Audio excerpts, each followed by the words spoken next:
Hey guys, Emily Ware here. Welcome back to my channel. So we all know that the real estate market right now is absolutely insane. So although it's super important to have a realtor in your corner, it's also super important to have a local lender in your corner. So that's why today we have a special guest, Galas, with us to give you some updates on the market. So tell us a little about yourself. Yeah. So thanks for having me on. I'm really glad that you invited me here today. My name's Galas. I am a mortgage broker with Major Mortgage. What we do is we originate home loans and help people make their dreams happen. Our approach is a little bit different. So I'm not just a computer. I'm not just a guy behind a screen. We're really big on communication, and more importantly, we love looking at the entire financial picture. So when I help a buyer, it's not just, well, what's your interest rate? It's like, well, when we're looking at what you're going to make off your last house and moving over to this one, how can we get you the best point of diminishing returns on your payment? How can we look at your liabilities, have the biggest impact on your monthly cash flow? Like, that's our passion and my passion, and that's really where we put our focus. Awesome, great. Well, we're really thankful you're here today. So kind of to get started with the questions, where is the best place for clients to start in the home process? What's the first steps? That's a really good question. I know when it comes to buying a home, everyone wants to hop on Zillow and just start opening doors and seeing what's out there. But really the best place to start is with getting approved. Going through the process of getting a pre-approval will help you figure out what you can afford, what type of loan options you have, what's it going to take for you to purchase, as well as what your credit score is, which is a vital component. And if your credit score is great, you can hop right into the process. But even people that are like, I think I'm 6 months out, my credit's not where it needs to be, you might be surprised on what you can actually get approved for with the credit you have now. And if it's not where you need it to be, it makes sense to work together with a local lender to put in the effort. And I guide a lot of people. A lot of people come to me in a range that we can't work with, and I just take the time and the attention to help groom them and get their credit where it needs to be so Awesome. They can make their dreams happen. So it is super important for clients to at least see where they're at. Even if they can't get approved now, you can at least tell them how quickly they can get approved and what that process looks like. Exactly. There are a lot of elements to a credit score. And having a professional look at it and help direct you through how you can improve it can drastically increase the time. I have people who come to me and like, I don't think I'll be able to purchase in a year, and 60, 90 days later, they're ready to go. Awesome. And that's the power of having a professional help you get there. Awesome, good. So get pre-approved. How would you say that COVID has changed lending? Has it changed it at all? That is a very good question. And yeah, just like on the real estate side where the market's been very hot, it's had that exact same effect on the lending side with the addition of refinances. So that we have all the mortgage sales coming in for purchases as well as the refi business. But the biggest differences we've seen is appraisers are taking a little bit longer to get to the property. So you rewind a couple of years, 30-day closings, 25-day closings, these were no problems. But now that it's taking appraisers 4 weeks to get to a home, really 5 weeks is a comfortable amount of time to be able to get it done. And on top of that, there's something called overlays. So for a lender, we have guidelines we have to follow. And when COVID came out, they actually tightened up all the guidelines. So it's taken an extra time to get to know kind of the environment we're working in now. Credit score requirements change, bank statement requirements change. There's a lot of elements, a lot more insight from the bank has to go into each transaction, but it's still a great time to buy. Okay, so timeline. So as a realtor, when we put in purchase agreements for a client, let's say a client of mine wants to buy a house, so you're saying a good timeline to kind of go off of after going under contract with a house is about 5 weeks, right? That is a really comfortable timeline. Good, for closing exactly. A house. Mm-hmm. Okay, awesome. So kind of getting into just understanding a loan and what goes into a loan and some different components of a loan. What is an escrow account? I get that question a lot from clients. They don't really understand it. So as everyone can imagine, when you have a home, you're paying back a loan. And so we call that the principal and interest of the loan. But there's a couple more components that go into your payment. And those are taxes and insurance. So what happens is every single month you write one check, and it's broken up into your principal and interest, which is the loan, and then 1/12 of your annual taxes and 1/12 of your annual homeowner's insurance premium. And both of those will go to separate escrow accounts. And then the city will come by twice a year, take their money out of your tax account, and your homeowner insurance company will come by once a year and do the same thing. Awesome. It just makes your payment really easy. Instead of you making 4 payments to 4 different places, it just all goes to one check in one place. Sweet. So it's really just peace of mind, not having to worry about having to make a whole bunch of payments to a whole bunch of different places. Exactly. It really streamlines the payment process. Awesome. Cool. So when talking about getting approved for a mortgage and interest rate, which goes into your payment and such, what is a fixed rate mortgage? The 2 options are a fixed rate and what we call an ARM, which stands for adjustable rate mortgage. So in a fixed rate mortgage, the lender is guaranteeing that your interest rate will never change. And if you're getting great rates like you are now, 3%, 3.125% is where we're kind of sitting at the moment. But you're guaranteed to have that for the full 15, 20, 30 years of your payment. An ARM is set to fluctuate. And ARMs aren't very popular right now. When you're in a higher interest rate environment, ARMs have a lot of value because they start off lower but then can increase over time. But when we're looking at historically low rates like we are right now, it just makes sense to do the fixed rate. So that's what most people end up doing. Sweet. So it's really good because they don't have to worry about every month their payment changing and fluctuating. Exactly. Yep. Great. Exactly. Sweet. So some of my clients have been asking me about discount points. Can I get them? Can I not get them? What even are they? So how a discount point works is you can actually pay to have a lower interest rate. So you'll pay a fee up front and it'll reduce your payment for the entirety of the loan. What a discount point is 1 point is equal to 1% of the loan amount. So if it's a $100,000 loan, 1 point is $1,000. Now there's this really interesting inverse side of discount points that not a lot of people talk about. It's called premium pricing. And for some buyers that are, trying to get into a first-time home, trying to make the numbers work, struggling with the down payment, you can actually take a little bit higher rate and receive a credit from the bank. And when you're already in historically low interest rates, even though no one wants a higher rate, you ever wants the lowest rate you can, but if you can still have a historically low rate and get a credit from the bank, it could be a solution to make closing costs and the transition significantly easier. Awesome. Okay. Well, thank you for that knowledge on that. So going into different types of bankers and lenders and who's this, who's that, what's the difference between a mortgage banker and a mortgage broker? That's a really good question. So it's kind of broken into 2 sides. You have the brokers and you have the bankers. With a bank, they're going to originate their own loans and then they sell those to the secondary market. With a broker, how we operate is I will sell to multiple servicers. So JP Morgan, Caliber, a lot of places people have never heard of. And the benefit of that is I can actually get a better price because it comes to cost to manufacture. So they look at the cost to create my loan. And since it's lower, I can actually sell it to a bank at a lower interest rate than you would get by going directly to the bank. Because if they have, 10,000 locations, 100,000 employees, all that has to be built into their pricing.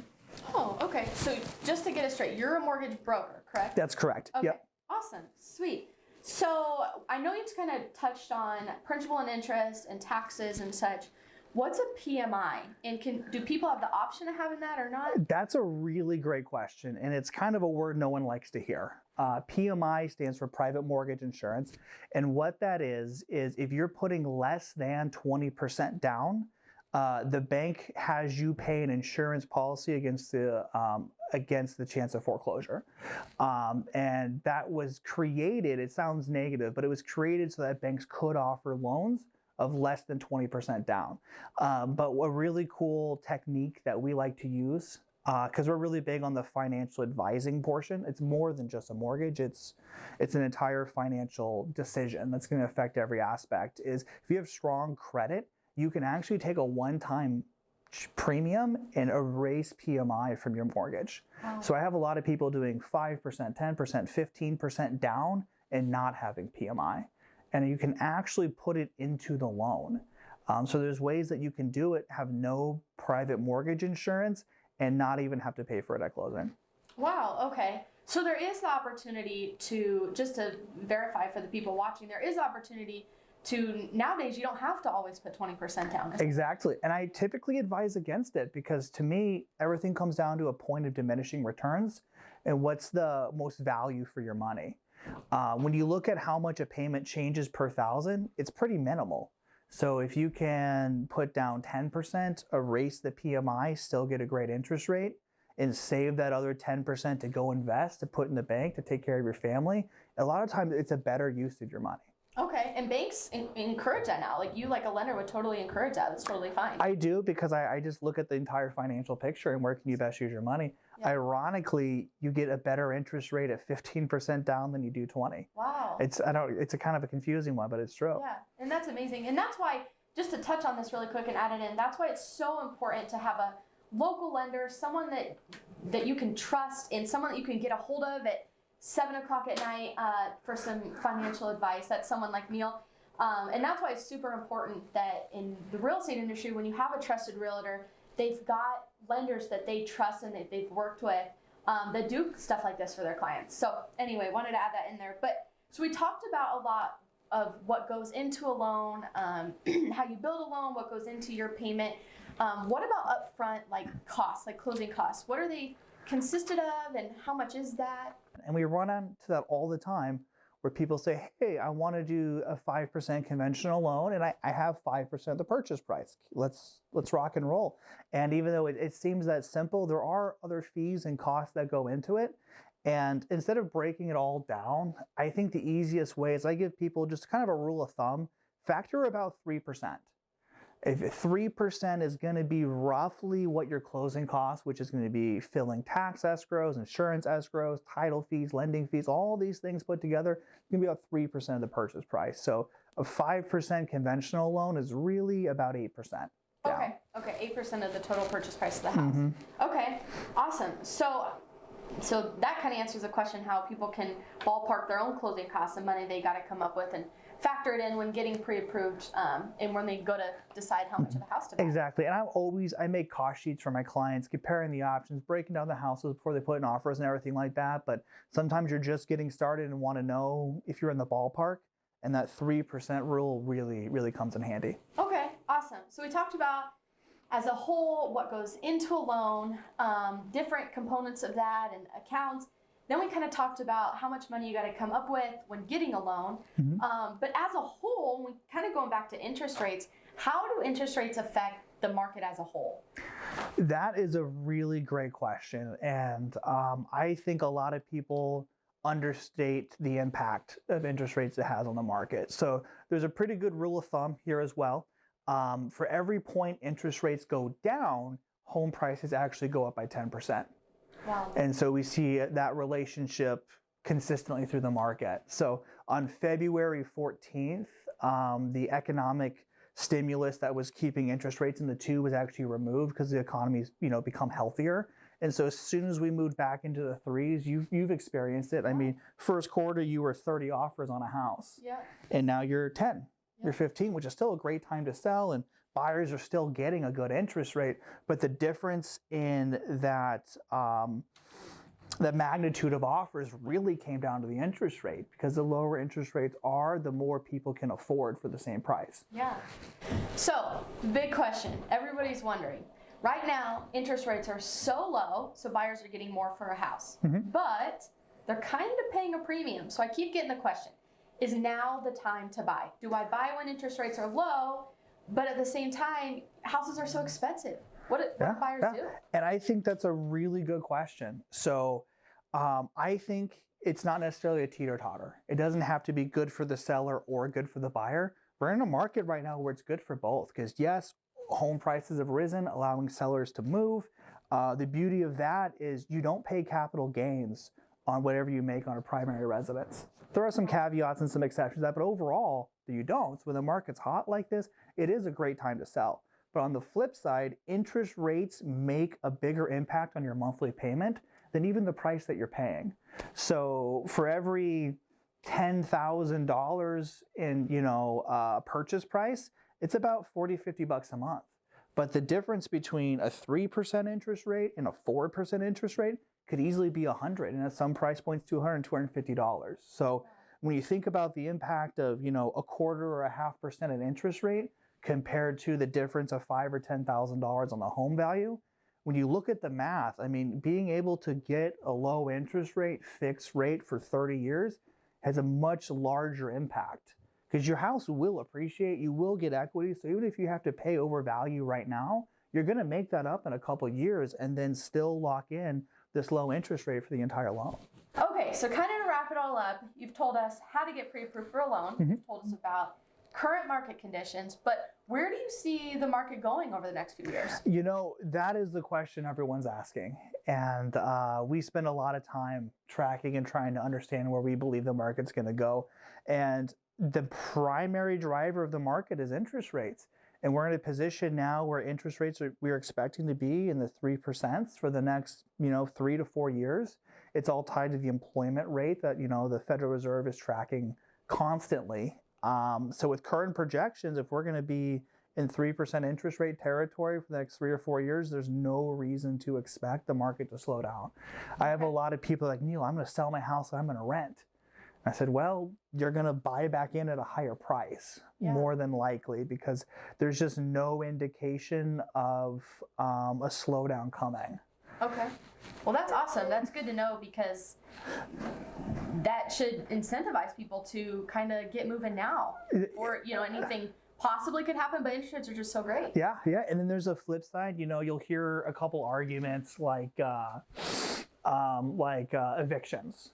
That there's an eviction moratorium right now, and that once that ends, there's going to be a flood of homes hit the market and there'll be an oversupply. But if you think about the supply shortage we have right now, in Omaha, there's 400 houses for sale. And if you rewind about 4 years ago, there was 3,000 houses for sale in Omaha. And so we have, we could 10x our inventory and still be in an environment where we saw 3 to 4% appreciation every single year. Wow. So this oversupply of houses fear, it's just, when I look at the data, I can't really see it. Okay. Awesome. Sweet. So is there anything else you kind of want to add? Any insights you could tell us or any more knowledge about anything? So let's talk about Bitcoin. Okay. That'll be the next video there. Yeah.